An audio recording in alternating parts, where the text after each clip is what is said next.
The Firebirds Fan Zone is all about sharing the Coachella Valley Firebirds fan experience. So if you're enjoying the show, please remember to subscribe and hit the notifications button so you never miss an episode. If you're really enjoying the show, please feel free to share it with the world. And of course, hit that like button. Okay, if you're ready, we're ready. So let's get into it. 3, 2, 1. Firebirds goal! Scoring his 13th goal of the playoff. The captain, number 17, Max McCormick, assisted by number 19, Cameron Hughes. Welcome to the Firebirds Fan Zone with your hosts, David and Kyle. Wow, that's pretty good. That's Every show starts exactly the same way, and it's with me saying every show starts exactly the same way. But yeah, we just dive right in. We're rolling. We just dive right in. And today, not gonna lie, special day. Pretty awesome. Because, we've had some good guests, but today we got Chucky, man. We got Ty Nelson. Can I call you Chucky? Do you mind? No, not at all. Okay, That's good. fine. We got Ty Nelson, all-star defenseman. Second year. Yeah. We're going to talk about all kinds of stuff. So welcome to the Fan Zone. Thanks for being here. Yeah. Thanks for having me. Appreciate you. Yeah, I mean the yes was emphatic, and we couldn't wait to have you here. So yeah, no, this is amazing. This is awesome. Yeah, you guys made it quite personal for me, which is great. Which we've never done before. How do you know we've never done this for anybody else? Yeah. We had Grant Fuhr on and didn't even do it for him. So wow. No, that's a lot of pressure. Honored. Yeah, very honored. A lot of pressure. And before we were recording, you were saying that you kind of had an idea of the show. Did you know anything about the show before you came on? Well, no, like Piv kind of just gave me like the rundown on you guys. What did he say about it? Well, it's just, the guys who stand and pound on the glass or the red suit guy or the orange suit guy. And then, the other guy with the Chuckinator signs. Yeah. Now, what do you think? Let's dive into that real quick. So I want to get into do it.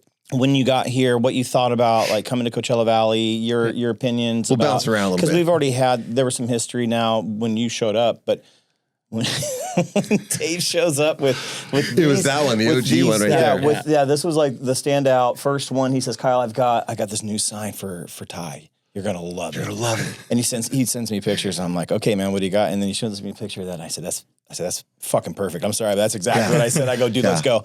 And then he brought it down. What did you think of this when you started seeing these pop up? I thought it was hilarious. I thought it was so funny because my parents or just family relatives would call me Chucky. No way. Shut up. Really? Yeah, just because when I was little, I had the red hair. I would be running around the house and they'd call me Chucky or compare me to Chucky kind of thing. So it wasn't out of left field. No, I mean it's the first I've ever heard of it in a hockey standpoint of life kind of thing. But no, it's great. I love it. The guys get a chuckle out of it during warm-ups and stuff. Yeah, it's really funny. Hard. It's kind of hard to come up with good original signs, And we've been doing it now for our fourth season. Fourth year, yeah. And it's like, okay, well, how do we come up with something different? But when you brought that up, I just thought that I think he's going to love it, number one. Yeah. And number two is fitting, man. I mean, is that your style? I mean, when we see this, that's actually kind of what we think of. I mean, you're a physical guy. Yeah. You're out on the ice. Yeah, absolutely. You like to, impose your will. Yeah, 100%.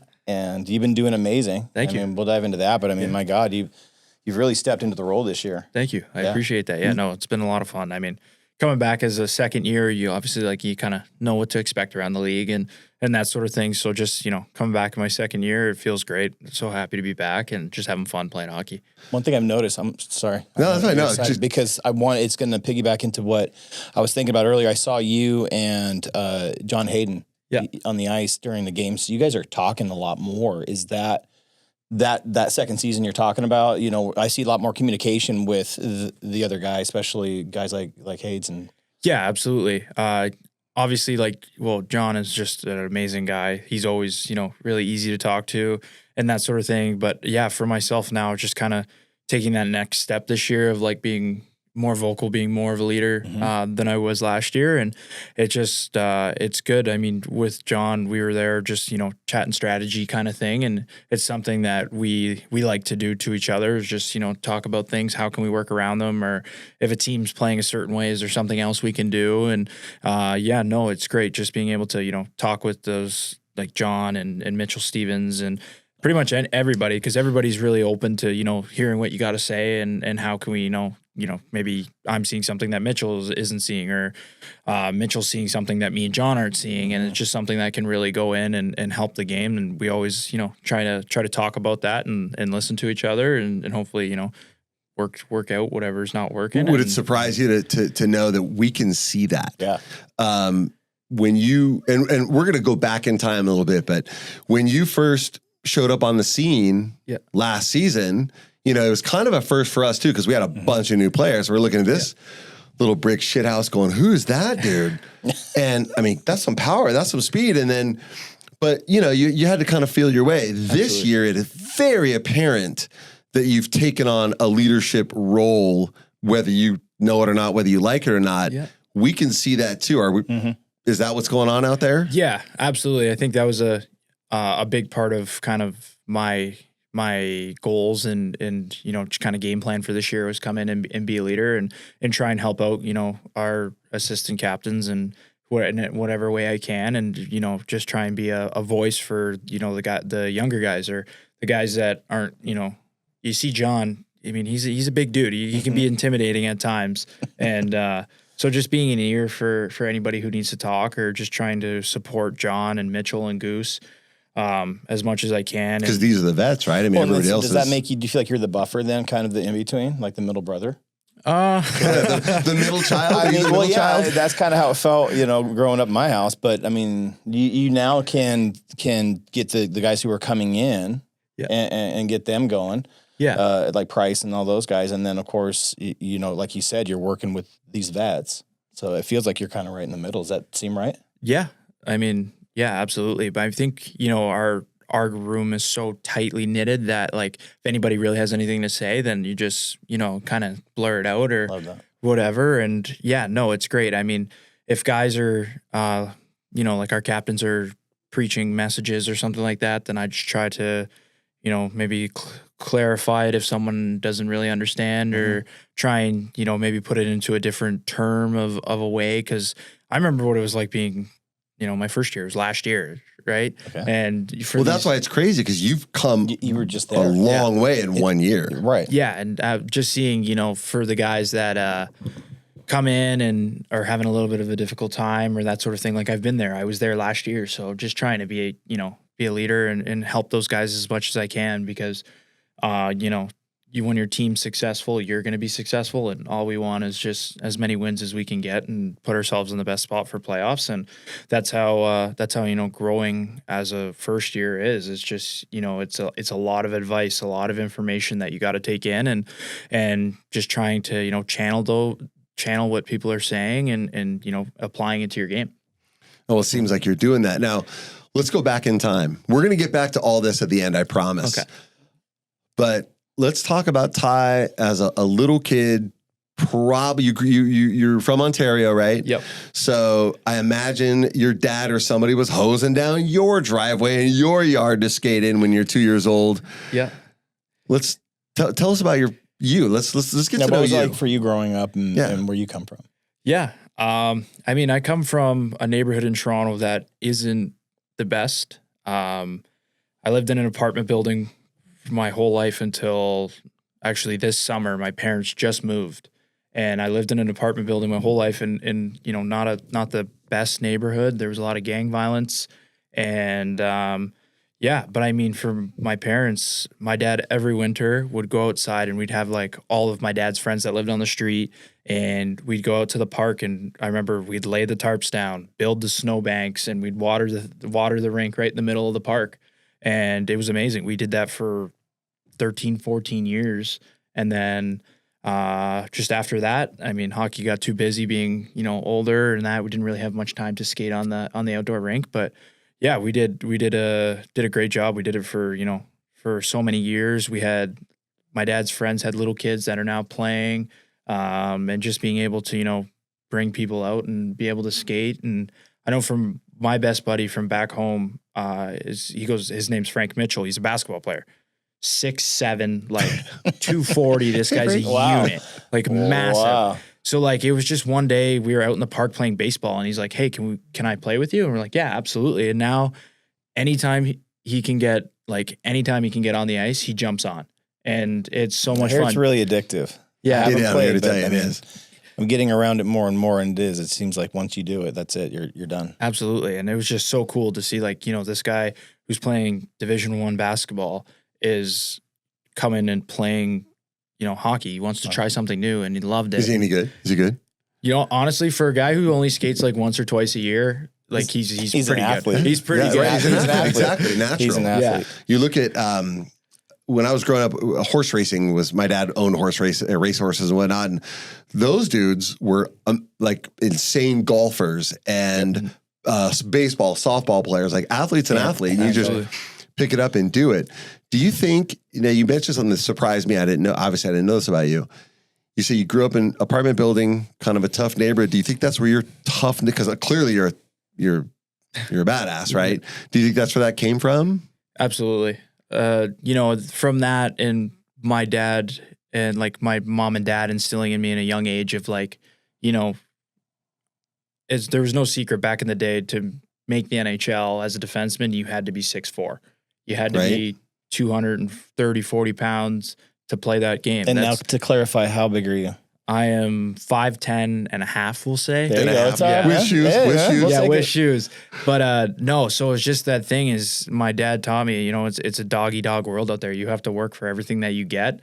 And that's been my mindset. And, you know, just being exposed to some things that maybe other people wouldn't be exposed to in this game, and just taking those life lessons of hard, you know, I didn't come from the greatest area, but, you know, that's what kind of, you know, gets me going is now, luckily enough, my parents are out of there now.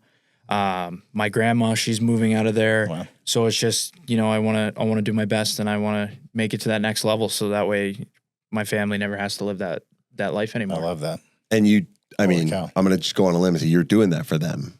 You have the ability now to do that for them. Trying to help in any way I can. And yeah, no, it was great. Honestly, my favorite out of all the money that I've made playing this game, my favorite thing that I've bought is I bought my dad a car. And it was so cool. What kind of car? What kind of car? I bought him a Cadillac. I don't know. It's a Cadillac like hatchback SUV kind of thing. And it was a little bit older, like a 2013, but his engine blew on his car. And so we were sharing my truck for a while, and he was trying to figure out how he was going to get a new car. And I was like, you know what? Like, this guy, him and my mom did everything for me, put me in the best place possible to be able to, you know, play in the AHL today. And I was like, I got to do this. And it was by far the best thing that I could have done. Well, and that's the thing I think about, because I know it's not, like, hockey is not a cheap sport to get into. No. I mean, it's really brutal. Yeah. And I had no idea the depth of it. And the expense of it. The traveling, the equipment, all the gear, going to here, you're doing the things. And then the other thing that caught me was just like Toronto has bad areas. Like, most people don't associate that. Like, so that's interesting. You know, there's a lot of people who are going to be watching this that don't really know that area or think that way. And so to think about that, so your parents really must have had to put some things together in order for you to play hockey. And do you have any brothers and sisters? I have a sister. I have an older sister. Yeah. What's her name? Peyton. Hi, Peyton. Yeah. She's she actually just had her first child. So I'm an uncle. Uncle Chucky. Congratulations, Peyton. Thank you. And but yeah, no, I mean, they did everything they could have. Like you were saying, this sport's expensive. And I remember there's times where my mom and dad are working OT. Me and my sister are walking home from school. She has to make me a meal because, again, like she's 3 years older than I am. So she would make me a meal, and then my parents would get home from OT. We'd all get in the truck and drive to my game. And like this went on for years and years, and they did everything that they could. My sister for making meals, helping with my homework, making sure I was still on top of my homework because hockey gets very hectic at times. And she was always there to help me, make me food. And my parents, they just, you know, they worked their butt off every single day to help put me in the best position that I could be. And I'm so grateful for everything that they did. Now, every kid in Canada grows up playing hockey, but not every kid in Canada grows up with your kind of potential. At what, and the parents have to see it and the family has to get on board. At what point did they realize this kid's got something that we need to pay attention to do those things? Yeah, I mean, I was always very fortunate enough. I had amazing coaches all the way through. And honestly, I think I was about 10, maybe 10-ish. And one of my coaches pulled my dad aside and he was like, we're going to move your son to defense. And I was like, okay, like, whatever. Like, I'm just a kid. I just want to play. Like, I don't care where I play. And the coach told my dad, he's like, the way he can skate backwards and we want that on the back end. And he goes, I think if you keep him in this position and help him work on it, like there's a chance he could make it, you know, pretty far in this game. And I think that's kind of when my parents were like, okay, like this is something that's really, you know, kind of happening right now. And I was lucky because I played lacrosse for 10 to 12 years of my life. Wow. And I think I was about 9 or 10, and a school offered me a scholarship to go to for my high school lacrosse. Were you defenseman there too? No, I played box lacrosse. Oh. So I was a center in box lacrosse, and this school offered me like a full ride to go there to play lacrosse, and that's when my parents were like, "Okay, well, like you can't do both. What like, do you want to do? Which one are you doing?" How old were you when you had to come to this decision? I think it was about 10 to 12. You were 10 years old, and you had to. Hold on, dude. It's a monster decision for a 10-year-old. I'm 10 years old, and I got Star Wars and Legos, and I'm still having fun doing whatever. But you're telling me there's a life decision for you to go down this path, and you have a potential to be a pro, go down this path, and who knows? Yeah. My parents just looked at me, and they're like, which one do you love more, and which one do you want to play? Wow. And that's how they helped me make that decision. And I mean, and they were probably, please pick lacrosse, please pick lacrosse. Right, because that seems to be the easy path, right? Yeah, I mean, they were, because like my mom really didn't like.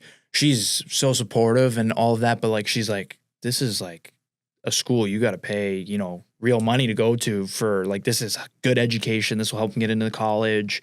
And my dad was just like, it's up to him. Do what you love. Yeah, and obviously hockey is the thing that you'd love to do at the end of the day. Like you said, this is it. Absolutely. I love hockey. Yeah, that was the thing. And I mean, 10 years old. My parents still let me play for a couple more years after that. But then when I got into my OHL draft season and the year before that, they were just like, you know, like we want you to focus in on this. Mm-hmm. And they're like, you can still play if you want, but you know, there's a risk of you getting hurt and that. And I was just like, yeah, no, like let's just focus on hockey. Yeah. That's what I want to do.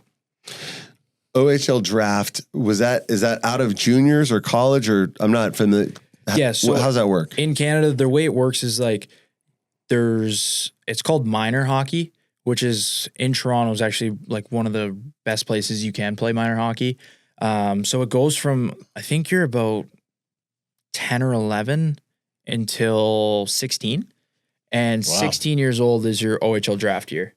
And yeah, so I was very fortunate enough. I played, when I played there, it went under like bantam, minor bantam, like they had names for all the leagues, but now they have, they go by U16, U15. So I played U16 twice. So I was a U15 playing U16, which was amazing because my now full-time GM in North Bay, where I played my OHL career, he was the one who actually told me to go play a year up, and they thought it would be great for my development. And so it was amazing. But yeah, I mean, so it goes your minor hockey, then you go to the OHL, and then NHL draft. So there's that 3 pathways then: OHL, juniors, and NCAA. Yeah. Okay. And you chose OHL. Did you choose it, or did it choose you? I'd like to say it chose me. Like my mom, we had some schools contact and just like show interest, and they wanted me to go NCAA route. And then it came, you know, about a week before the draft, the OHL draft, the team who was picking number 1 called me and they're like, we're going to take you number 1. And that's when your sign. That's when I was like, it chose me. Like nice. I'm going to go play in the OHL. 100%. Have to. Yeah. So if we fast forward then, let's say that now we're getting into the AHL and the Firebirds. Now they've had 2 seasons. Yep. And where were you playing hockey for those 2 seasons? You were playing at the... I was in the OHL. OHL. You got the draft call because you were 68th overall, right? Or 86th? 68th overall. Yeah. Let's start with that. Yes, let's get there. Let's start with that phone call though, because all of a sudden shit just got real. Right. Yeah. So I played we lost our first year of junior hockey in the OHL because of COVID. So usually the way it goes is you go in, you play a year as your rookie season, and then the next year is your draft year, your NHL draft year. So we actually lost our whole first season. We didn't play. Well, my age group didn't play our first season. So then technically my rookie year was my NHL draft year.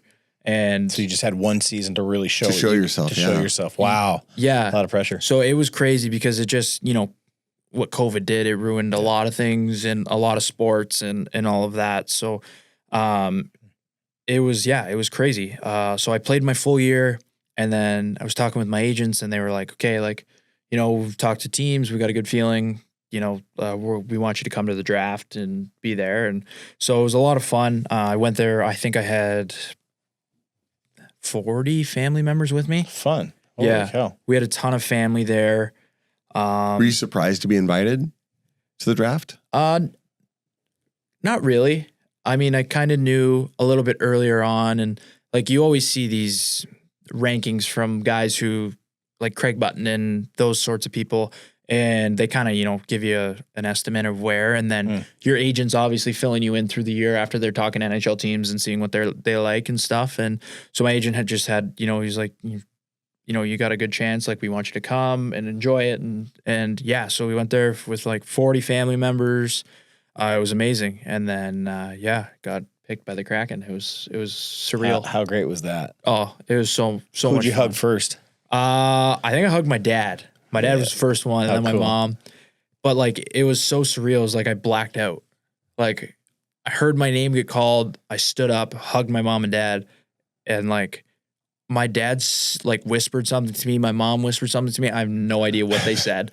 Ears are ringing. I'll tell you exactly. They said, "We are so proud of you." That's what they said. Yeah, and it was crazy. And then I remember just walking down and shaking Ron's hand, and it was. Did they have your jersey all ready for it with your stuff on it? Yeah. They had my jersey when I got down to the table, and just walking across and then meeting everybody that was there, and then once you get drafted, you have to do just media, you got to take shoots and stuff like that. So I did that, did my interviews, and then I walked up to the suites. Each team had a suite where they would bring families in after, and you meet the owners, GMs, and so we went up and just met everybody, and it was so amazing. I remember we got up there, and my parents didn't have anything cracking. The first thing they did was get them a goodie bag, get them all this cute. stuff. I love that. And it was awesome. Everybody was so nice.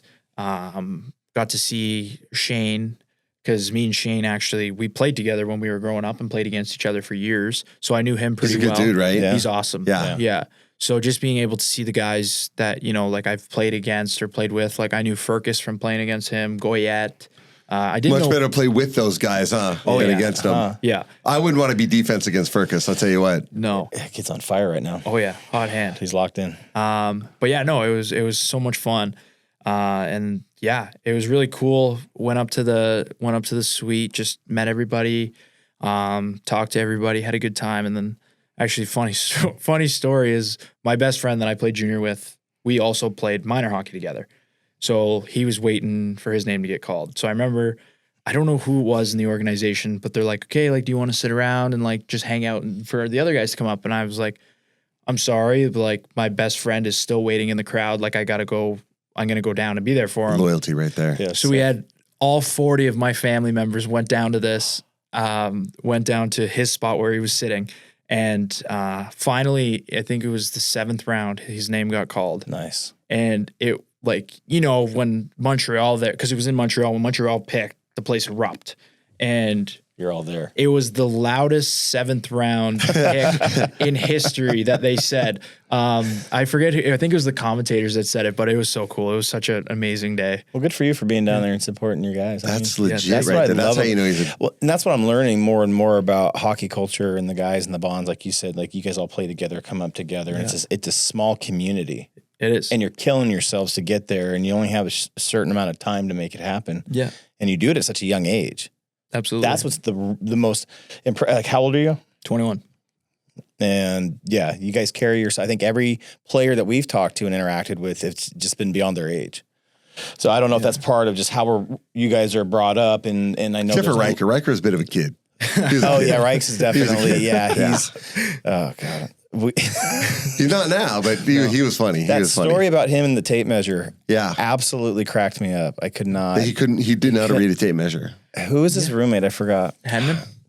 Was it? I think it was. He lived, because I think it was. You're right. When Rikes went up full time last year, I moved into his old room with Henman. Oh, yeah. So you know. Oh yeah, no, yeah, it was. You know, yeah. And then his grilling skills definitely were not up to par either. He just burned everything. Apparently, he was having a hard time. Yeah, that one I didn't know that, but the tape measure story is good. Yeah, no, Lynn told us about that. Did one. he? Oh yeah, he ratted him right out. Oh, yeah, it was great. But that's the fun part that we get to have here on the show with you guys when. Just seeing how you guys talk about that and the bonds that you have, and you can see it on the ice. It's so cool because what's interesting that we're starting to pick up is, the boys are smiling, they're having fun tonight, or they're all business tonight. Like Absolutely. It's just like the way you guys are is a unit. It's pretty interesting. Yeah, and just like kind of going back to what you said there about maturing earlier. I think for us, a lot of it is we have to move away to play when we are younger. Like I was 17 when I moved out of my house, and I lived with a billet family, which is a family who lives in the city of where you're playing, and they take you in and they house you, they feed you, and they drive you to practice, and like they become your second family. And where was yours? Mine was in North Bay, Ontario. So they were great. My billet family is amazing. Like my family actually moved from Toronto to North Bay, and my billet family, they're still a big part in my life, and we talk all the time. I have friends in our circle who actually did that, and they actually just went to a wedding because they housed a kid for the Silvertips. Yeah. And she did the same thing a while back because they were big living in Everett down there, and that's the area I'm from. But they were saying the same thing, and they're still tight. Like they went to his wedding, and they communicate all the time. Like it's a real thing. It's amazing. It is how you guys pull that off, but also so you have extended family. 100%, and it's nice too. Like even like there'll be a game like I don't know, for say last year, like you go into a little bit of a slump or something. Like my billet dad would call me and he'd be like, wake up. Like, what are you doing? Like, because he can say stuff nobody else can. Yeah. Like, I mean, I lived with them for, 3 years, and they become pull your head out. And like they become like part uncle of your family. So it's great. Like we talk all the time. Cool. They have a son too who plays football. So like I still, keep up with his games and all of that. And it's a cool way of like kind of forcing yourself to mature at a young age, because I know with like my parents, well, just specifically with my parents, they told my billets, they're like, he does his own laundry, cleans his own room, like that sort of things. And so you kind of are forced to mature at a younger age because, you're living away from home, you're got to do all these things for you. And that kind of just, shows. Never mind the pressure and the practice and the stress. Right. I mean, that's all legit. I want to go back to draft day. You go to the suite and you enjoy it, and you go down with your friend and he enjoys it. At what point, if you did, did you just stop and remember being a kid at the park with the hose down tarp, dreaming of the NHL, and then connect those dots and say, man, I made it? Yeah. Actually, so after my friend got drafted, his family had to go up to the suite and do all of that. And all my family went back to the hotel, and I was like, I'm going to wait for him. So they went up, and I guess because he was a later round pick, like they were done for the day, Winnipeg was. And so he went up and he was just talking to everybody. So he was in there for 2 hours. I'm sitting in the Bell Center by myself, waiting for this guy. And there was just like, it was just a moment of sitting there, and it was crazy. Like I was on the phone with my girlfriend and my buddy from back home, and we were just talking, and like they were just like, dude, do you realize like what happened? And I was like, not really. Like it's kind of been a blur. Like it happened so fast. You don't have time to process. Not really. And I was just sitting there and I was like, holy, like, I got drafted to the NHL. Yeah. Like this. It happened. I've dreamt You were of this. that 10-year-old boy who made that decision. Yeah. We did it. I was dreamt of this my whole life. Wow. And it's just like, you know, it was kind of like, it was like, okay, wow, like this was sick. Like celebrated that night, but then the next day we flew to Seattle for camp. Business. And I was like, okay, now it's time to get to work. Yes, that's my follow-up is, okay, so, oh man, I'm enjoying this moment and I made it. And it's like, oh shit, I made it. Yeah, time to go to and work. all of a sudden it's like, now I got to do the thing. Yeah. I mean, so like we were lucky, like our draft was in Montreal. So, you know, 18's the legal age there.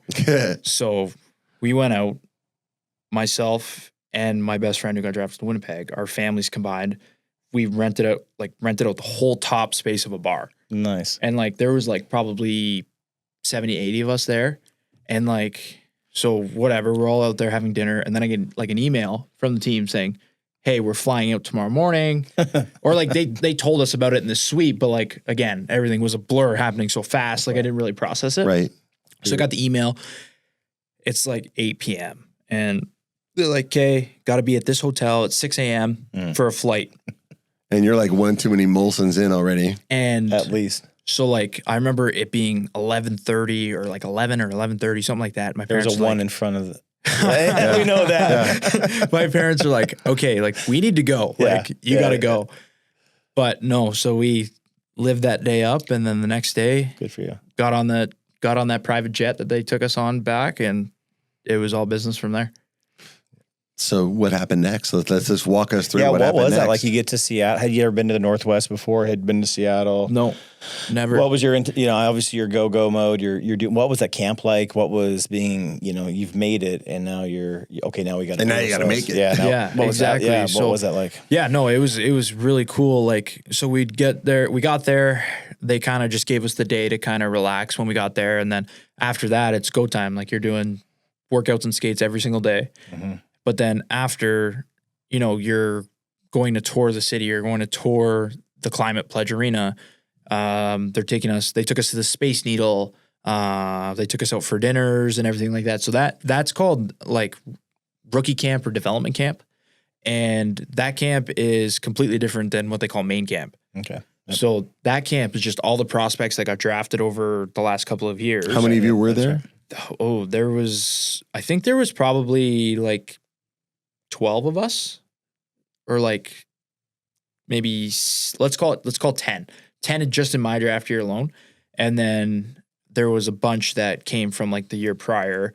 And so yeah, like there was a group of probably like 20 of us, maybe 20, 22. And yeah, like we were on the ice every day working out. Just hitting it hard. Yeah. Just you guys. Yeah. Just us with the coaching staff and then the skill and development players. Like we would work with all of them through those camps. And then so then you finish up at that camp and then you go home and it's okay, you're back for main camp in 2 months. And main camp's the real deal. Main camp's, you're practicing with The Shane stars, Wright, Rikers yeah. Evans, Marchment, Montour. You got Joey. Dunn. You got Joey in the crease going. Come on, dare you? Joey, exactly. So then it's like, holy crap! Like I'm sitting here at that time, like I was looking at Yanni Gord, like Alexiak, these guys, and I'm like, okay, like Here we go. This is it. Sick. So yeah, you have main camp, and then Did you have an out of body experience in that moment too? Like, did you kind of go, oh, like you said, you're like, oh, but did you really like have a moment where you just go, holy shit, this is it? yeah, there was actually, I think it was like the first or second day we were doing a battle drill, and one of the guys, I'm not sure, I can't remember who it was, hit me from behind in the drill. Like obviously he didn't mean to do it, but just the, Didn't mean to. intensity of It's hockey. It's hockey, man. It's hockey. No, it's no. the no blood, no intensity foul. of the drills, obviously, right? Like Right. you're battling, especially You're trying to get a spot. You're performing in front of the NHL coaches. You're going to do Right. anything you can to Yep. get a spot. Sure. And actually, it was Yanni Gord, Brandon Tanev, and Vince Dunn. Oh, is that it? That's all? Just those guys? three- Just those guys? Yeah. Those three, they came up, they're like, hey man, like you okay? Like you're all right? And I'm like, yeah, I'm fine. Like it's okay. Like it happens all Get the her time. me. I'm fine. Yeah. Happens all the time. And then were you okay? yeah, I was good. We were actually okay. But yeah, no, and then they actually they went up to the guy, they're like, dude, he's 18. Like you can't be hitting guys like this. Like, No kidding. You know what I mean? And like, we get like everybody's going to work hard and kind of thing. And it's just like, you know, you got to know who you're going up against. Like, and that was kind of my out of body experience where I was like, I've never talked to these guys ever. And they came and made sure I was okay. That's and pretty then cool. kind of told the guy like, hey, like you can't do that kind of thing. Wow. So that was really cool. Kind of felt like you were part of the group at that point. Yeah, absolutely. Because it's got to, I would think it'd be weird for, you know, up to a point, you know, how do you start going, okay, I don't have this imposter syndrome anymore. Like I do belong here. I am part of the club. Like there's got to be that weird sort of carryover. Yeah, 100%. Where you're accepting what you're doing and where you're at. Do you remember when that happened? Yeah, for me, when you got checked in the back and he's on the ice face down going, ow. Actually, it was for me, it was after I came to Coachella. So when I was back in playing junior hockey, my season finished and they called me like, hey, you're coming up here. We're going to take you for playoffs. And just being around the team for the 2 months or however long the playoff run was here. And like just going back to camp the next year and knowing all of those guys. So the year before last. Yeah. So I came up for... Yeah, let's get into it. Every season. I've been here every season that the team's played in playoffs. That's the last all 4 years. 3. This is the 4th year. This is our 4th year. Yeah, so last 3 years. The first 2 years I was here for both playoff runs. Both times, obviously, losing to Hershey, unfortunately. You're going to just bring that up right now and just like act like you didn't say that, bro? Like we don't know that. No, we don't even care. Really? Like we kind of skirt past that. Were you even there? I wasn't even there. First one was fine. Second one, yeah. That one's done. But I was there for both playoff runs pretty much after the Calgary series. They played Calgary both years. That's when my team got knocked out. I flew out as soon as the Calgary series was done, and I was there from that day until the end. And for both years. And then, so basically just going back to NHL camp and knowing the guys like Lindy, Potsy, like those sort of guys, and just being able to, you know, talk to them. And, you know, because when you go into camp as a first year, like you only know the guys that you got drafted with. Right. And then you got to introduce yourself to everybody. And just having that kind of, you know, being able to say, I know, I know these guys, the similarity with these guys. Yeah.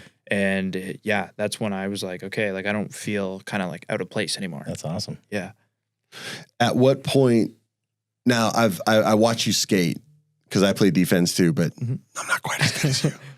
And I watch your feet and the magic you can do with those feet, going backwards as fast as they can go forwards. At what point? I imagine it had to be a camp where you like doing the thing on. I can play this game with these guys. Like when did that hit you? Yeah. I mean, it's not always about kind of the speed. I don't mean that. I just mean, at what point were you like face to face with a legend going, I can play with this guy. You know, I can play with him. Yeah. I kind of have two of those experiences. One was just being at main camp and like, we were doing a drill and like, I think it was Borkstrand or Yanni Gord. It was one of those two, and we were playing a one-on-one, and it was like a dead stop. So like they started from forwards, we had to start from backwards, and just take off down the ice and play a one-on-one. And just being able to, you know, keep up with those guys and then like get a stick on it, break up the play, and then go back to line, and coach is like, hey, like great job, good stick, like kind of thing. I was like, whoa, that's sick. Like that's cool. And then it was actually this year we played the Oilers in preseason, and McDavid and Draisaitl played. And you played against them? Played against them. Nice. Dude. It was slow. Tell the story real slow. It was really cool. It was a lot of fun. Like two of the best that will ever be, probably. Yeah. So obviously they dressed Mahura and Alexiak, Fleury and actually Goose. Fleury and Goose. And then it was me and Jugnoth playing together. So every time McDavid's line went out, Mahura and Alexiak were out there. And it was so cool just like seeing these guys go down. So then in the second period, we get caught on a change, and McDavid comes sprinting down with speed, dangled me. Thank God Joey was there. No kidding. Joey saved me. But then like I was like, okay, like that was the first time facing his speed, like actually seeing what it was. And then I think there was like another 2 times where he came down on my wall and just kept him to the outside and that sort of thing. And I was like, That was pretty cool. Yeah. And like after, I remember I was talking to my dad after the game, and he's like, "Well, how'd you think you played?" I was like, "Thought I played really well, you know, besides McDavid dangling me." Yep. And he's like, "You know what? That's one person you can say it was cool to get dangled by." Heck yeah. Hell yeah. I was like, "Yeah, it was pretty cool." Legend. I'm like I know. trying to envision that at some point you're like, hey, I can do this, right? Yeah. It's Connor McDavid, but I can do this. Yeah. So when we bleed over now, because you were talking a bit about how you were feeling like, okay, I'm part of the Firebirds. I'm feeling now part of the organization. Like this is, and then part of my team, right? Like this is who I am now that you came down. And then I think it was the last couple of years now. I mean, this is year 2 where you're here full time in last season, right? Mm-hmm. So how did that feel taking over, knowing that we got a really young team?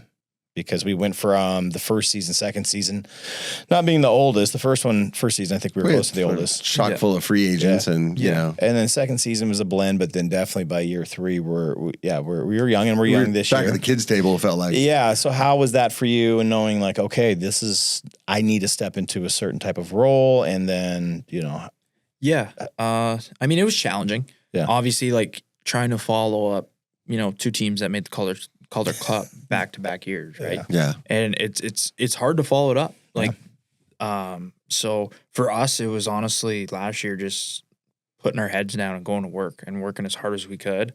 And I think we did an amazing job of that. I mean, we ran into a hot team with Abbotsford. I mean, if you're gonna lose in the playoffs, yeah, right. Like, let's lose. Might as well lose to the winning team, right? Yeah, yeah. But yeah, no. I mean, you got to tip your cap to a good team, and they were a good team, and that's what it was. But I mean, I thought we were all very happy with our season. Like we did a lot and came together as a team, and we were really happy with it.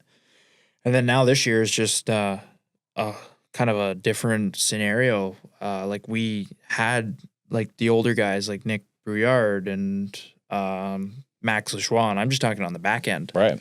And we had the older forwards like John and Mitchell and those guys. And now on the back end this year, it's now with Goose hurt, right? It's just you and he's Goose hurt and Billy. Yeah. And Billy hurt now. You're it. I'm like not it, but I'm the second oldest guy on the back end. And you're 21. And I'm 21. Bro. And so like it's crazy. Bro. So it's just but like our coaches have done a great job of like, you can tell now even from just the first couple of games of the year, you can see the difference between the first year's then you and can now. definitely see the difference. 100%. Well, just even the shots on goal. That was kind of a thing in the beginning going, oh, we need to fix that. And it got fixed like impressively quick. Mm-hmm. I don't know what was said. I don't know. Lax seems to have a good handle on adjustments almost in real time. And I love how everybody's getting back on defense and helping out, the goaltender. The back check is ridiculous That's anymore. Impressive. Yeah. I'm starting to see a lot of that. And the passes are getting cleaner too. Yeah. We're working on a lot of those things every day in practice. And it's just, again, it just comes with reps and practice and, then it becomes familiarity, like from playing in the league. And it's different from when you play junior hockey and how you'd pass the puck or how maybe you could make an extra move and then shoot it. In this league, you can't do that. There's no room. There's no room. And it's different for like, the way you go back and retrieve a puck as a defenseman. Like you can't skate back straight onto that puck or else there's a good chance that you're going to get smashed. Gonna get beat. Yeah. And so there's a lot of little things that you got to, learn and pick up again as a first year. And I think they're doing a great job of it. One major difference I've noticed this season over last season is you guys seem to be way more communicative and in sync with one another. Last season, there's hiccups. Yeah, it was like there was times when it was happening, and then there was times when it was I don't say disjointed, but it just wasn't clicking. Yeah. This season so far, it seems everybody is not only where they're supposed to be, but you guys, especially from the point, are getting the puck where somebody's about to be because you're that much in sync, and that I think has made the huge difference. And obviously the shots on goal are spectacular. From a defensive standpoint, what's changed this year from last year? Yeah, I think, our coaches have done a great job of kind of adjusting in a way, because last year there was, you could do like different things with the group that we had. And then this year we have a different group. So we can't do some of the things that we did last year, and we can do things this year that we couldn't do last year. And it's What's the biggest difference you think? Like what can you do this year that you couldn't do last year? Yeah. Well, I don't know if it's like that we couldn't do or didn't, whatever. Or just didn't. I think it was like honestly a big part of like this team that we are now is there's not so much hanging on to the puck as in like in the neutral zone. Like we're just trying to play as fast as we can and go as hard as we can. And that's something that Lax has really been preaching on is it's working. Is getting the pucks up fast, making sure everybody's in the right spots. And I think that's, you know, a big kudos to our coaching staff for, you know, adjusting and realizing like this is what's going to be successful for us and putting it and implementing it into our games and practices. I love how you keep deferring to the coaches.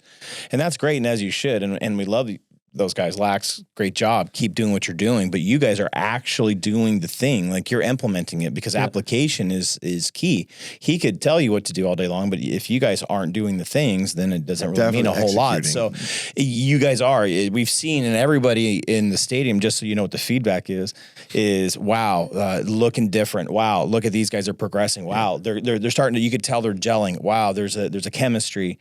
Wow, and wow, look how fast they are. Right. Yeah. So I think that's the feedback. If you wanted to know, awesome. From the fan zone, that's what it is. It's literally we're seeing you guys taking steps in the right direction around the right time. Yeah. So keep doing it. And I'm sure what we think is very important. And we sound like we know what we're talking about. Nobody cares. You know, since you brought up the fan zone, let's talk about that for a second. So, shameless plugs. Well, yeah, that too. Follow us on socials. Instagram. Yeah, follow us on TikTok. Socials. Do you follow us? Oh, there you go. I don't think I do. Well, you probably should, right? Will, yeah. Now that's on record, you got to follow Firebirds Fan Zone on TikTok and Instagram. Gotta get the voice. But that's not my shameless plug. You've played in a lot of arenas around a lot of places. If there is a difference, and there doesn't have to be, but what is the fan experience here for the players versus other places you've played? Yeah, I feel like, you know, some places that you play in, like they're using like the cowbells or that sort of thing. Like here, it's all raw noise, straight screaming. Like, you know, like it's the fans, like you can hear the fans and no, it's great. Like you can feel sometimes the momentum change in a game. Like if Mac or John gets into a fight and then you hear the fans going, like it uplifts you. Like it gives you, you know, kind of that uplifting spirit, and just knowing that the fans are behind you every night. It's amazing. I want to lean into that more. Please do. That's the essence of our show. You know, when we did this, it was part of our fanhood and what we really enjoyed about being in the arena and everybody coming together and doing that. And so I think what you said was perfect in the sense of you guys are feeding off of what we're bringing, that raw energy. Absolutely. And it elevates you guys. Because I don't think there's some folks who actually are watching this or actually know, like, we're difference makers. We're a part of what's happening. And absolutely. I love that. Like, I love that you're saying it that way. 100%. Like there is it's for sure 100%. Like the fans, like I know, like you're saying, like fans may not realize it, but it actually does. Like it is a thing that we pick up on, and it helps kind of, you know, fuel us a little bit. Like, which is all the more reason to get butts in the seats, right? 100%. I mean, you know, the more voices, the more energy, the better you play. It's like solar energy. It's like vocal energy. I'm just having that moment when we're yelling, let's go, Chucky. I can hear it in my back of my mind right now. You probably can't hear us, but oh man. No, I can't hear the "Let's go, Chucky." When you get near our glass, when you're down by 106, boy, it's. Well, I know you're in gameplay and you can't. You're in game mode. You can't hear us, but I can hear Dave and myself. Just I had a moment, because that's what we do. I mean, when you guys get near us, it's, you know, we're trying to do that. We're trying to let you know, like, we're right there, 100%, and that's our job. Like that's essentially that's what we're supposed to do. Yeah, no, 100%. We all have a role to play, right? Have a role. Yeah. But you said something too that I definitely want to lean into, right? Historically, Macker's the enforcer, right? He's got a job to do. But this year, my wife even noticed, this year, Hayes is stepping up into that enforcer role. What's that about? Well, I mean, should we talk about? Hayes is a tough guy. He's a tough customer. Who knew? But he wasn't like that in the beginning. Like he seemed kind of soft, like not soft, but it's just he wasn't getting in the middle of everything. Well, no. So actually, for John's been in the league for a while. Mm-hmm. He fought like the toughest customers in the NHL. Like he would fight. Like he fought Nick Foligno's brother, and like he fought heavyweights in the NHL. Like John is one of those guys that you look to. Like if he sees something isn't going right, and like Macker or say already got into a fight, like he's right there. Like He's he plays right This there. season, he plays hardest nose hockey that like he's letting it loose. He's letting it rip this year. unbelievable. It's I don't know. Yeah, I I'd haven't love to see it too. Haven't seen it. I mean, maybe it's just I've never seen like this this. level of toughness out of him. He's always been great. He's always been fast. He's always been sharp. He's always been a leader. Yeah. But Macker was the enforcer. And now it's like, well, now Macker's got a partner, you know? Johnny's setting the tone. Absolutely. But it also too, it's like Macker can't he probably can. He probably can fight every game. But like, you don't need Macker fighting every game. Like other guys, gotta They don't need it, but sure is fun. Like sometimes you just gotta do it, right? Like you look at Goyette in Bakersfield. Mm-hmm. He just went in, he took a weird hit and he's like, you know what? We're losing, gotta get the guys going. Yeah, let's Drops go. them and gets It's incredible what that does. It fires up. Yeah, it gets everybody going, gets the team fired up, gets the crowd fired up. And all Bakersfield's a little bit dirty. I'm not going to lie. We watched every minute of those games. And yeah, that was insane. I don't know what was happening out there, but it got him and I were texting like, okay, this is not hockey. This has gotten to a different level. This is just, emotional, raw. Like legit, like somebody's pissed somebody off and said something about their mom or their girlfriend. And now we're getting, it just seemed like it was getting dirty. There's games that you play and gets emotional. And what was it about that one that caused that? If you know. Just some bad hits that are going the wrong way. And, sometimes, you see a guy on your team get hit and you think it's dirty, but, it's not. It was a clean hit. You just got blown up. Yeah. And then there's sometimes that, you see it legitimately, it's dirty and the refs don't call it. So then if the refs don't call it, then, that's when you guys are stepping in. Macker steps in, John steps in, right? It's all about like that brotherhood we were saying. If, a guy gets hit wrong, someone's got to step in and help someone's got to do it, right? Yeah. I can't tell you, there's been at least 2 or 3 times where even last year, I've gotten hit and Macker stepped in, John stepped in. Like, it's amazing. And the respect that you get from each other, stepping in for each other and doing that. And all, I mean, that's just, like you said, the respect and the brotherhood and all the stuff. Absolutely. Comes even tighter. Did you guys feel like, and I felt like it was a little bit of a different team when you guys came back on the road. Do you feel like you guys gelled a lot more on the road because the home opener was a little tough. First time you guys had really played together. Yeah. So that's always tough. But I felt like you guys got on the road and really started to kind of figure it out because you didn't have the distractions. Was that about right? Is that when things started to kind of happen for you, or? Yeah, I mean, first, like you said, first game of the year, we haven't really ever played together. We had like 2 weeks of practice maybe before that. Like that's not much for a team getting ready to play its season. Right. And, but yeah, I mean, after that, like life on the road is you're with the guys, do you guys have the same like roommates? You don't get your own hotel room, right? You guys share? No, yeah. Pretty much you get the same. Unless you're Johnny. Same roommate every trip. Mine last year was Mitchell Stevens. Me and Mitchell were roommates pretty much throughout the whole year. Mine's changed this year. I've been with a few different guys, so it just depends on. It also changes like if guys get hurt. Oh yeah. Like right, like so someone else is missing a roommate, and then for say John's with someone. Then whoever's hurt, if he's a younger guy, they'll put him with the younger guy, and then John will get like his own room, or Mitchell or Goose. I told you. They've earned it. Who's the worst roommate? Oh, yeah. Come on, you can say I'm throwing people under the bus. We won't tell anyone. No. It's got my name on it, my show. Yeah. Everybody's pretty good. I mean, I can't lie. Really? Like nobody really is like sloppy. Gassy. Yeah, all that gross. No. I mean, Coco can get energetic.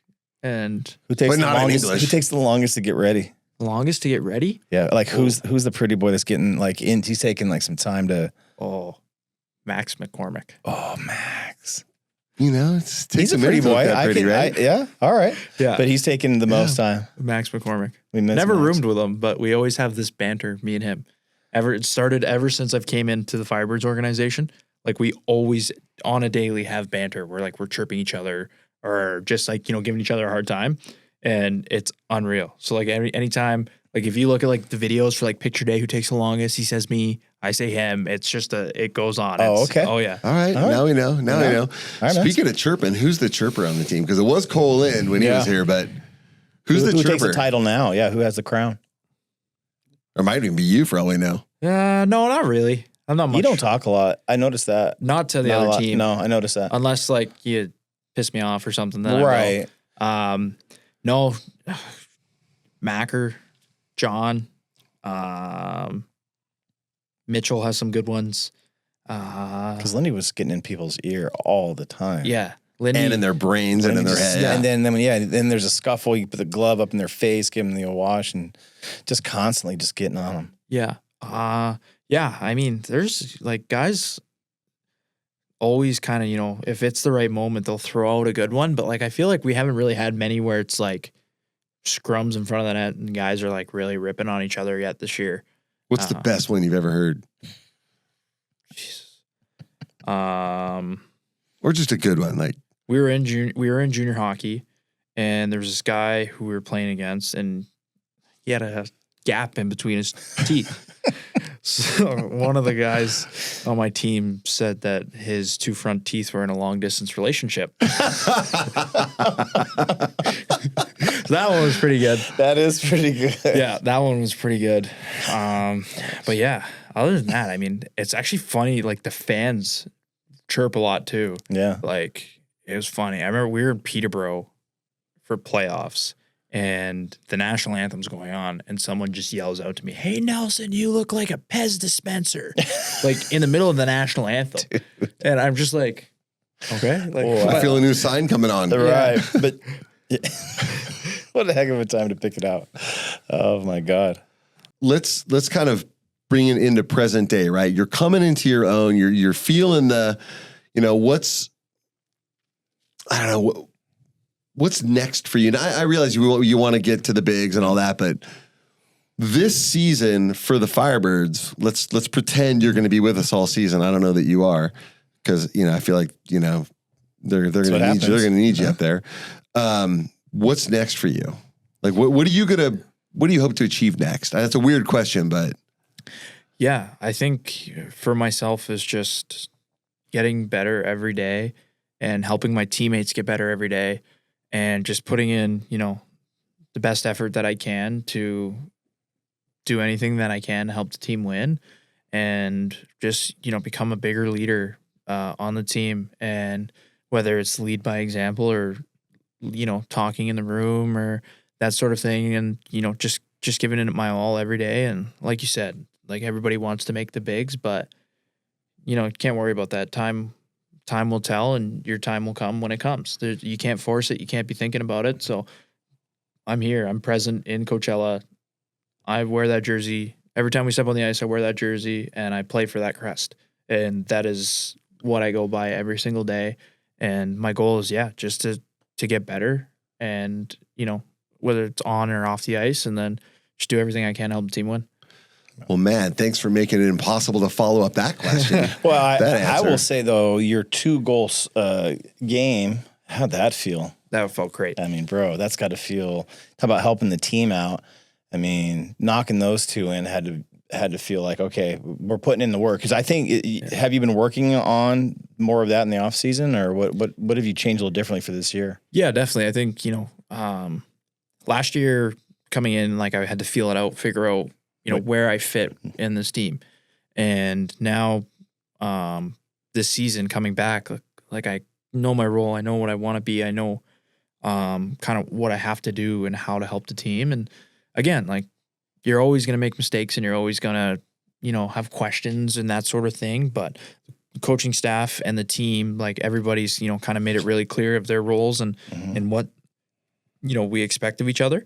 And just knowing my role and knowing what I can bring to the table and just being more confident the way I'm playing. And that's a great word. And you are. I think there's a difference in that. That's one thing a lot of people have seen, and I've seen. I know Dave has too. I didn't mean to cut you off, but because you nailed it. Yeah. Yeah. I think the way you're playing is more confident. Definitely. I mean, like you come into the league, you're you don't know what to expect and kind of thing. And you could just, for myself and for, you know, like talking with Seattle and Coach Lax and Stu, just, you know, building that confidence throughout last year and then coming back this year. And like, you know, now it's like, okay, like I've had my first year. I know I can do this and I can do that and sort of thing. And it just, you know, the two, obviously you go out and have 2 goals in a game, it's going to help build that. And yeah, just being able to play more confidently this year is, you know, been a big part and a big thing. And obviously, you know, I want to try to help the team, you know, if I can score as many as I can and just help the team. And yeah, so it's been really good. Here's how you know there's a distinct difference is like we watch critically. We watch the player watch a game. But my wife, who doesn't come to every game, she noticed this season, she picked you out of all of them as having stepped up and improved and become more powerful the most, which leads me to this. I'm looking at, before we came into it, I was looking at some of the scouting reports back from like 2022. He was fanboying, right? Well, you know, I wanted to be prepared. And look at you go. Like Elite Prospects, you know, called you a hyperactive, physical, puck-moving defenseman, undersized but sturdy defenseman, potential top 4 blue liner. What does a 5'10", 206 defenseman have to do in this league differently than a 6'5", you know, 230, 240 guy to make that impact? Yeah, I mean, you got to move your feet a lot. Like I don't have the longest legs. And you know, it's going to take me maybe 2 or 3 more strides extra to get down the ice. And that's been something that my dad and that I've been working on all summer. Is just, you know, apparently, because you don't seem to have any problem getting back down the ice at all. Building my speed and making sure I'm quick and mobile and, you know, having that agility that you need. And yeah, I mean, bringing a physical aspect, you know, smaller guy, lower center of gravity. And I'm not the guy that's going to go out there and throw, you know, a big open ice hit. If a hit presents itself to me, then I'll take it. If not, I'll rub a guy out in the wall, or if someone, you know, gets in Coco's face, I have no problem. I don't care if you're 6'6" or you're 5'6". But you're also not getting hit as much because you're scrappy as hell and can, you know. Yeah. I've seen a lot of guys check themselves trying to check you. Yeah. I mean, it's always nice to, you know, avoid a hit when you can. A little bit easier on the body that way.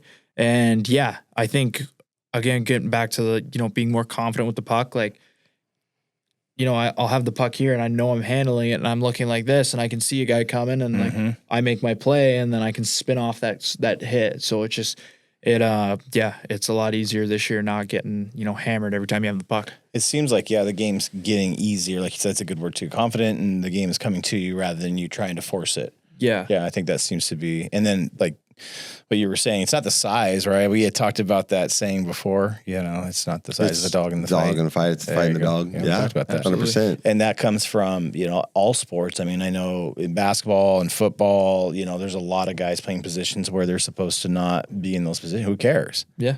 It, like you said, it's where you came from, how you were raised. I'm sure how your dad raised you. Yeah. So it doesn't matter who's standing in front of you. No. That's just a man like you, so who cares, right? Yeah, and then 100%. just another guy. Just another guy. So the last, we're getting near time. So the last thing that I wanted to talk about, completely off hockey altogether, right? You're a kid from the projects in Ontario. I don't know if that's a thing, but you're a kid from Toronto, now living in the Coachella Valley, right? Ice rink notwithstanding. How's that adjustment living in paradise now? Great question. It's pretty cool. Not going to lie. Yeah. Going from, you know, days where it's like minus whatever, minus like 20 at home. I don't know what that is in Fahrenheit, but it's a lot. It's like a little being cold, like below freezing, like a good amount below freezing. You know, just being able to go out and enjoy the sun and, you know, sit poolside December 20th. Do you sit poolside? Because not really. It doesn't seem to take. I mean, what's going on? Well, this at is night, maybe. This is pasty skin here. I need like SPF 100. You got the vampire glow, is what you got going on here. But yeah, no, to be able to play golf whenever, so nice. You know, it's just so relaxing. And I know for where I played junior in North Bay, like when the winter came, it came like it hit hard. Like you wouldn't see the sun for 2 weeks at a time. And my billet dad always told me, if you're ever like feeling sick or you get injured, the sun is the best healer for you. It's true. Just go and sit out in the sun, enjoy it. 100%. And I got hurt this year. I hurt my ankle, and Lower body. I sat in the sun, and it just felt so good to be able to sit in the sun and relax and enjoy and not be in dark, gloomy, kind of depressing. That's why I'm in the pool all the time. Yeah, well, that's why I moved down here. Yeah. From what do you do? Like, that what's a day off look like for you? A day off, or not even that. Just what does non-ice time look like for you out here? Yeah, I mean, usually just run around the house, cleaning up, enjoying some time, to actually decompress and relax. And when my girlfriend's here, she's got me running around doing things. Honeydews. Yeah, every place, every which where we're going. Watch the heavy breathing, man. These mics go all up. That was a heavy sigh, man. Be careful. Do it with a smile at least. Hit target about 27 times in 2 weeks. But no, yeah, it's a lot of fun. Just, if there's a day off, we can get on the course, get out and swing. Where do you like to play? PGA West. Which one?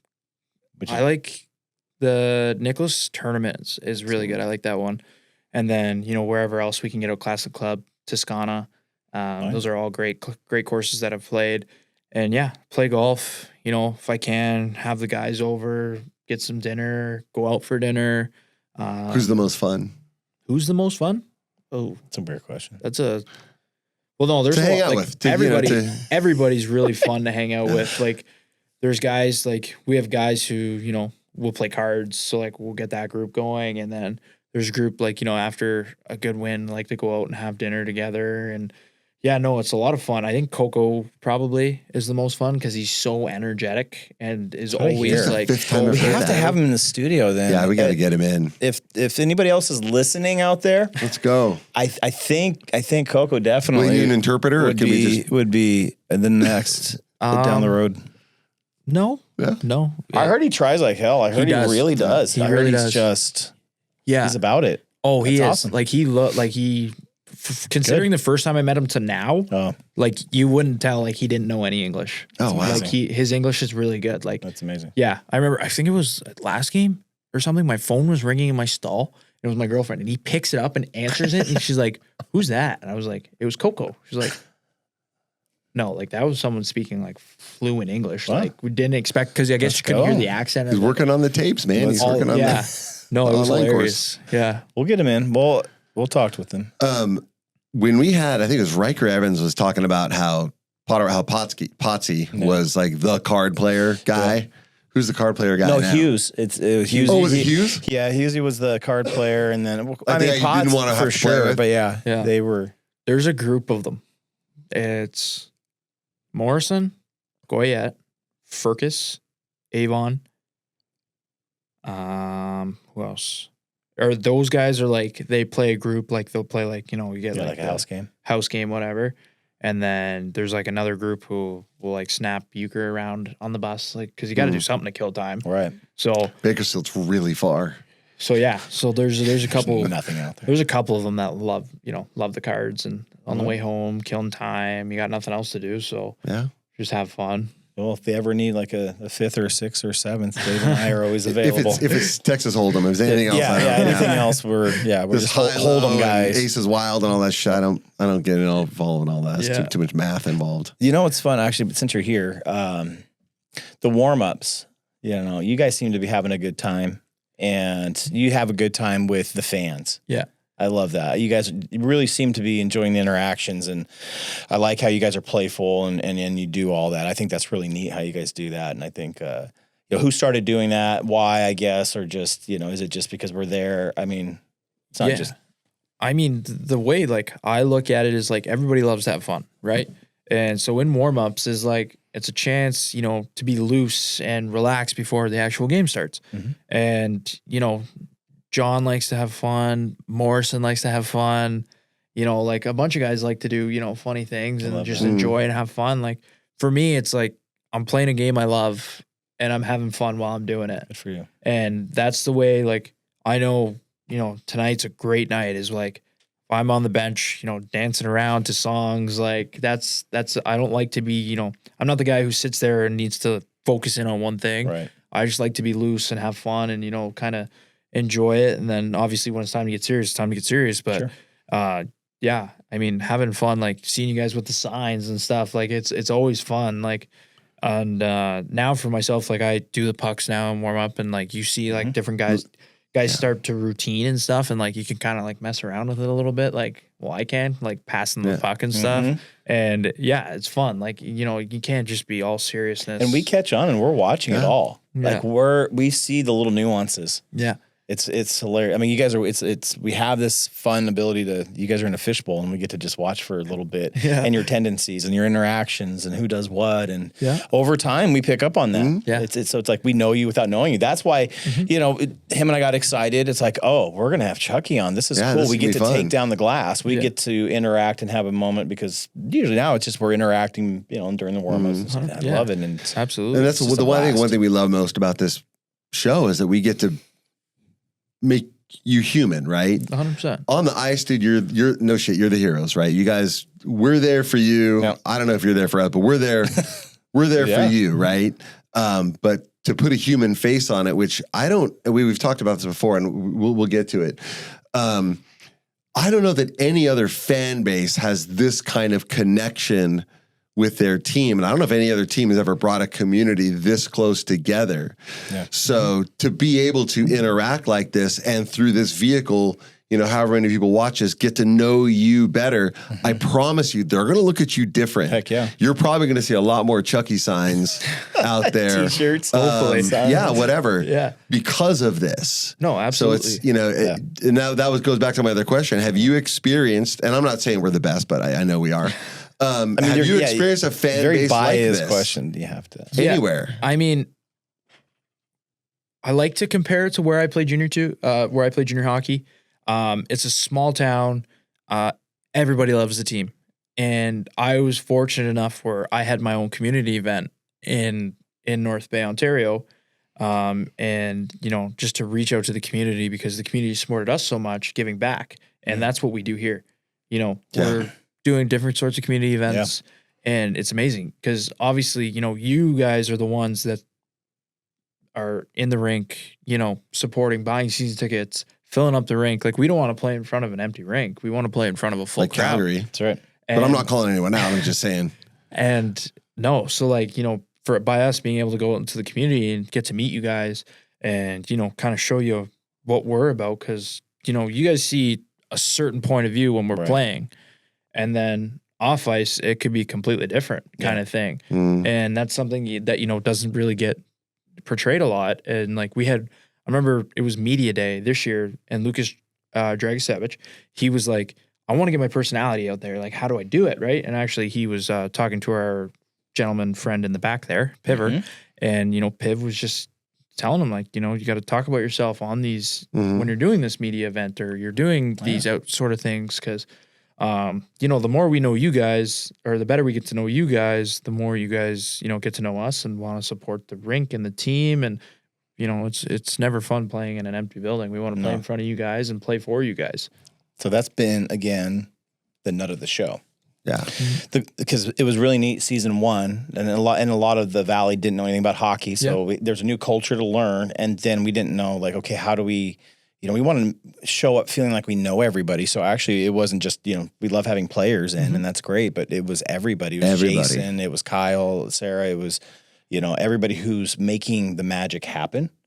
Absolutely. And it's not just about the players, it's everybody. And so when you show up to the arena, you can say, oh, I know about that person, or I know why they do what they do, or a a little bit about, where they come from. Yeah. Because I learned something today. And that's why we talk about anybody can talk about stats and technical stuff. Yeah, that's easy. But, hosing down a tarp at the park with snowbanks, I mean, no one's going to hear that story. That's amazing. Yeah. So I think that's and I love, I've been staring at your, not in a weird, creepy way, but your tat. I love your ink. I love, I'll put it out there. So I'm gonna get a sleeve, and I'm gonna find out who the artist is in Coachella Valley that I need to go to and talk I know. to. Her name is Lily, and she's amazing. Well, I'm gonna put it out there for everybody. Okay. This is I'm not gonna use this to do that, but I really like what you've done, and I like you're all in. Yeah, Go Canada. I got my full arm here done. Did you? Okay. And then I also have my chest and my quad done.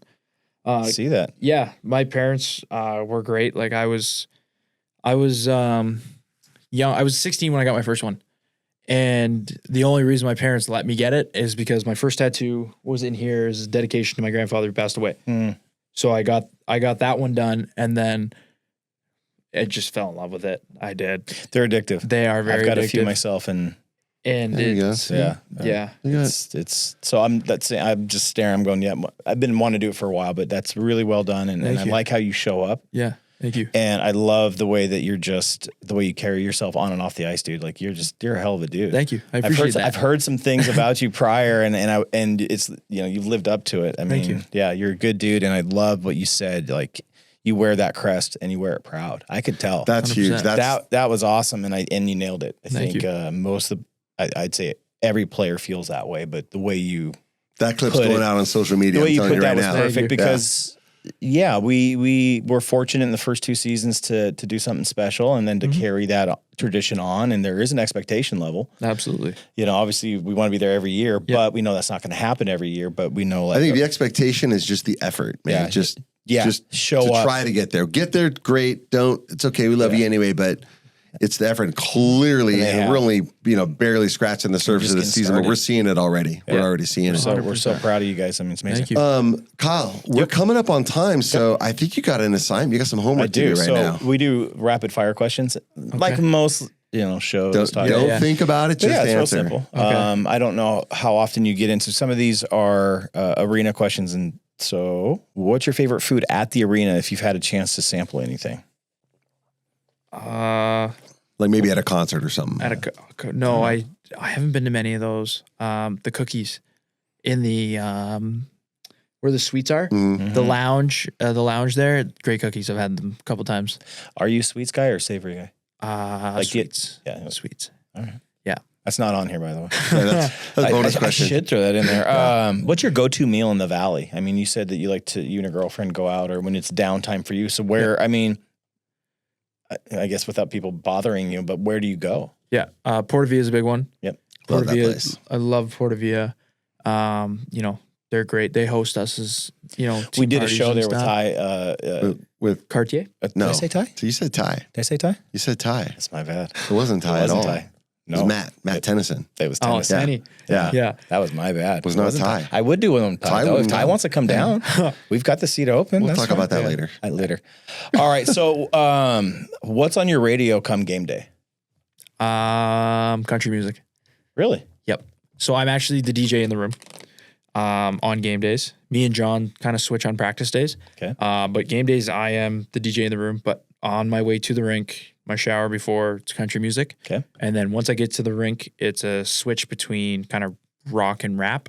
Of course. And that's pretty much what we go with. What type of rap? Are we doing 90s when it's really good, or the newer stuff? There is some of the newer stuff. I personally like the old stuff. Yeah. Tupac, Biggie, all those boys. I love old school rap. So it really depends. Like, I'll come in and I'll kind of the mood gauge the room and see what's going on. Sweet. And but yeah, so yeah, country is mine. DJ Chucky. DJ Chucky. Let's go. I love that. What's a treat yourself day look like? So if you're gonna just I'm unplugging and I'm just gonna do whatever I want to do, what does a treat yourself day look like for you? Probably sleep in as long as I can. He's 21. Fair. They gotta sleep. Fair. He works hard, man. Sleep. If I can golf. If I can't golf, lay on the couch, watch TV, watch a movie. Are you a gamer? I game a bit. Yeah. What's your jam? Fortnite. There it is. Yeah. Okay. Are you a DC or are you a Marvel person? Marvel. Okay. Yeah. Who's your favorite superhero? Let's go with Captain America. All right, my man. He's got good suits. Yeah. I like a guy with good suits. What other profession other than what you're doing now would you well, since you're young enough, would you have liked to try or done maybe when you're done with this? Or if you weren't doing this, what would you like to do? Yeah. I mean, if you're talking about, career in sports, probably baseball or lacrosse would be the two. Okay. And then outside of that, maybe a police officer or a firefighter. Very good. Right on. You're talking to. Yeah, right. I was a paramedic for a long time before I did this, so Awesome. I'm telling you, you'd fit in just fine. You got the mentality. Yeah, for it. yeah. You got that. I'm going to run into a burning building, no problem. I'm going to save everybody. I got you. Mentality. It's okay. You're in the room full of the same. Yeah, it's good, man. All right, last one. What's your favorite curse word? Oh. I like how everybody gets awkward and they look at me like, "Can I say it?" And the answer is yes. Yeah, the F word. I use that a lot. And the reason I say the F word is because my parents will watch this. Yeah. And my dad still tells me, hey, watch your mouth. 100%, even when I right? swear. You got good parents. But man. you can definitely, there's a time or two where, I come in and I hit the post and I come back to the bench and you can hear it. Well, I've always told my kids too. I said, listen, there's a time and place, and every word has a meaning and a time, and it's appropriate. Yeah. I don't care, who you are, where you are, you can overuse anything, you can overdo anything. Absolutely. I said, but there's a time and place, and if you want to let it one rip, I mean, it's as long as the time and place is adequate. Just 100%. don't use it to fill in between words. Yeah, That's exactly. It's not a filler. We're smarter than that, but no, Dude, Chucky, thank you so much. No worries for coming in. I really, really appreciate your time and coming and seeing Yeah. us. And this was like the coolest thing because we've had other players on before, but for this season and for us, we were fans of yours in the beginning, last season, and to finally sit down and talk face to face, this was just a treat for us. I think getting to know you. For us, obviously, it's a thing, but for everybody that's going to watch this, I think your fan base is gonna explode. Not that it wasn't already huge, but there's someone in the room right there who's just kind of coming into hockey. Oh, awesome! And is one of your biggest fans. Amazing. Yeah, we appreciate she's that. also part of our social media team. That's why she's here. But she was screaming your name so hard the other night that she lost her voice. It was great. But anyway, we'll deal with that later. Thank you for coming in. Yeah, well, actually, we have one last thing, one order of business. So, one more. If you can just look right down that camera, right there. just right down the pipe there, and give us your best Go Birds, that would be awesome. All right. Go Birds. Go Birds. Perfect. And that's it. That's how the show ends. Thanks, guys. No, I appreciate you. Are you kidding me? Yeah. That's fun, right? Thank you so much. See? Now that was fun. If you've enjoyed this episode of the Firebirds Fan Zone, please remember to hit that like button. And if you haven't subscribed yet, now is the perfect time. Those likes and subscribes help other Firebirds fans like you find the show so they too can get in on the fun. Till next time, go Birds!